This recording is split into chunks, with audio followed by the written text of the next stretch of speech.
सबसे पहले मैं आप सभी को प्रणाम करती हूँ और आप के लिए नया साल मुबारक हो, है ना। और क्या कहते हैं, नए साल में आप लोग एंजॉय कर रहे होंगे और आपके लिए मैं चाहती हूँ कि ये नया साल बहुत अच्छे दिन लेके आए और आपकी जो भी मनोकामना हो वो अवश्य पूर्ण करें और अपने जो भी आपके गोल हैं उनको आप प्राप्त करें।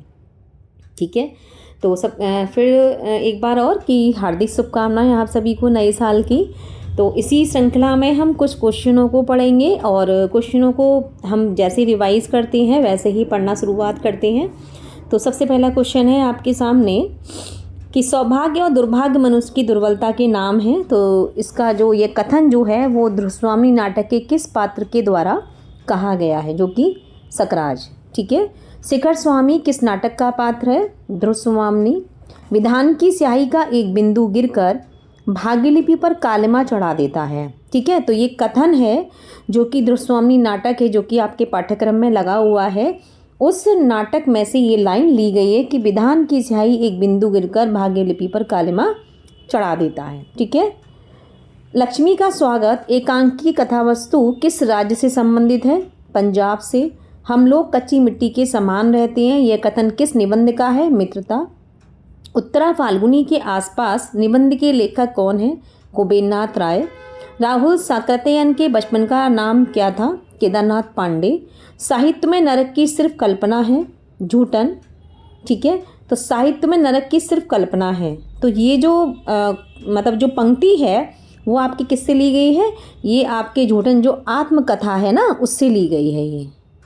ठीक है, क्या है आपके, ये भी आपके पाठ्यक्रम में लगी हुई है आत्मकथा, तो ये उससे पंक्ति ली गई है। हिंदी में नाटक विधा की शुरुआत किस युग से मानी जाती है? भारतीय हिंदू युग से। भूख के सामने भूख के सामने विरोध दम तोड़ देता है, यह कथन किस कृति की है? ये भी झूठन आत्मकथा से ली हुई है।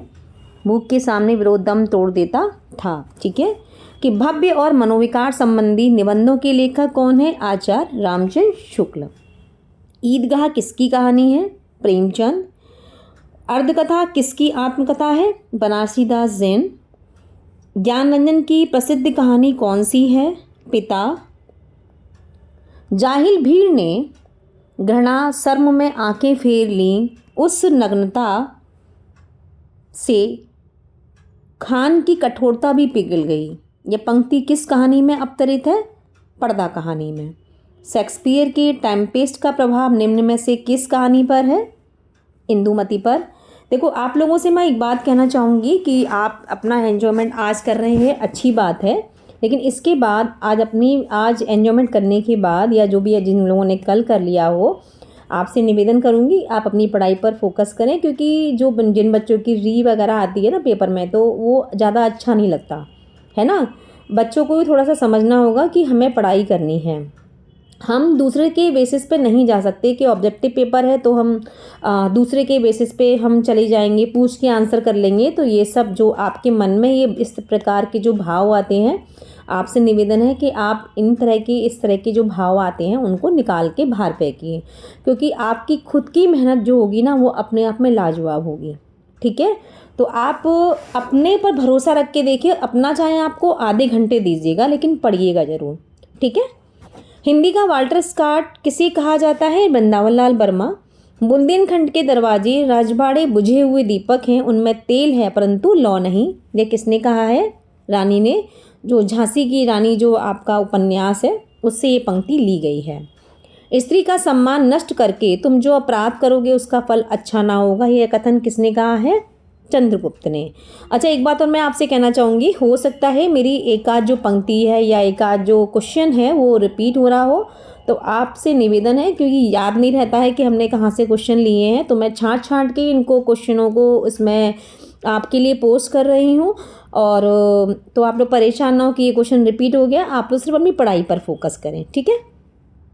और मेरा प्यार मेरा स्नेह सब भुला दोगी, यह कथन किसका है? सकराज का। रामचंद्र शुक्ल के निबंध संग्रह का नाम क्या है? चिंतामणि। देखो, ये जो और ये जो लाइन है ना, ये सकराज हुए है ना, और ये चंद्रगुप्त हुए, और आपके एक सेकेंड, और भी हैं इसमें पात्र, ये आपके ध्रुव स्वामी नाटक के पात्र हैं। तो मैं अभी क्या कहते हैं, फिर मैं ये करूँगी कि एक एक मतलब एक एक कहानियों के पात्र, एक एक आपके नाटक के पात्र या उसके पात्र में अलग अलग पोस्ट करूँगी, जिससे कि आपको आसानी से और भी चीज़ें समझ में आ जाएंगी। कौन सा निबंध बलिया भाषण के रूप में लिखा गया था? भारतवर्ष में उन्नति कैसे हो सकती है। मंटू मेरा दुश्मन संस्मरण के लेखक कौन है? उपेंद्र नाथ अश्क। पदम सिंह शर्मा की रचना मैं इनसे मिला किस विधा की रचना है? इंटरव्यू। ठीक है, तो आज के लिए सिर्फ इतना ही है।